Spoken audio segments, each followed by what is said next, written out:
Hey, there's Synth Drones. Today we're going to ask the question, where is the RD-9 from Behringer? Hi, I'm Pure Ambient Drone. This is my channel where I vlog about synthesizers. Hit the subscribe button, tap the bell, keep up with all of my synth adventures. And pureambientdrone.com is the place to be to connect with my music, my social media, and my synth patches that I just started making. Hey, it's a lot of fun over there, pureambientdrone.com. Mike Wells, shout out to you. I can't use every suggestion that comes to my Facebook inbox, but Mike Wells wants to know if the RD-9 from Behringer has fallen off the face of the earth.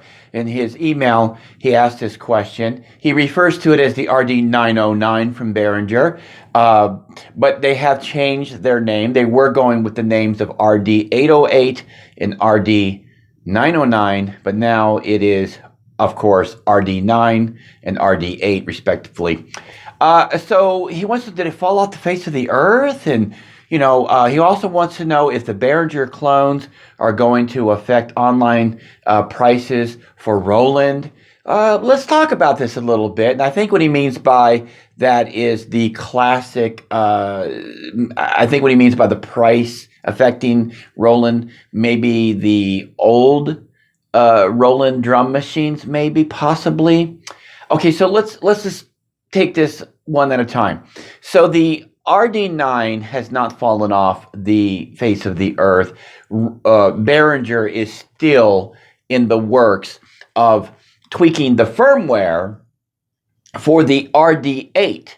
Now, there have been some MIDI sync issues that I myself ran into with the Behringer RD-8. I no longer have it here in the studio. My issues were to the point where it was unusable here in my studio. But I have a lot of gear. I have a complex setup, and I am a vigorous user of my gear. And it wasn't playing nicely in the sync of the MIDI, so I contacted my sales rep, and it turns out that he also was having a problem with the RD-8 sync issues for MIDI, and he actually returned his product to the company he works for as well. So there is some kind of issue going on, I believe, with the sync of MIDI going with the RD-8, and I think Behringer wants to make it right. I think they want to make sure that they get this, because listen, think about it this way.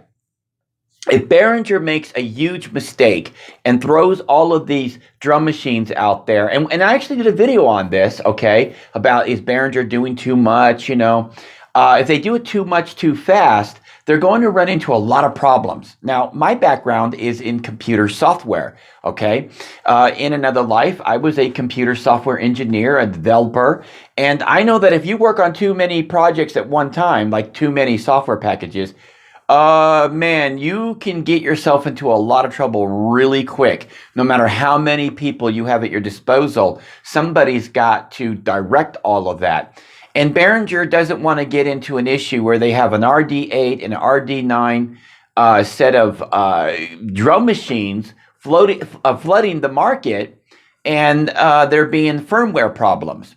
So I believe what they're doing is they're taking a step back and saying, hey, we got to get this right before we release anything else. And that probably goes for the RD-6 as well, and the other drum machines that they're thinking about making in the future. They want to make sure that they get this right. Making a synthesizer and writing the firmware for it and getting all these things out to market and working, this is a tedious, complicated job. And we have a lot of people on the internet saying more, Behringer, more. It's like we've become so addicted that we're trying to overdose ourselves on Behringer clones. So I don't think that the RD-9 is finished. I don't think it's dropped out the face of the earth. Now, if my understanding is correct, Mike Wells' second question is, will it affect Roland's online prices? I'm wondering, I'm thinking he means for their old drum machine, so I'm just going to treat it like it is, because if that's not what he means, no, the Behringer is not a direct competitor of today's Roland's products. Roland products today are very digital and they are very sophisticated digital machines. I got the Phantom, and it is a very high quality workstation. I think it's the best on the planet myself, but that's my opinion. So I don't think that Behringer is going to be able to affect with their clones anything going on in today's market for Roland. Likewise, okay, the classic drum machines from Roland, those things are running between $3,000 to $5,000 depending on where you're looking and who's selling them.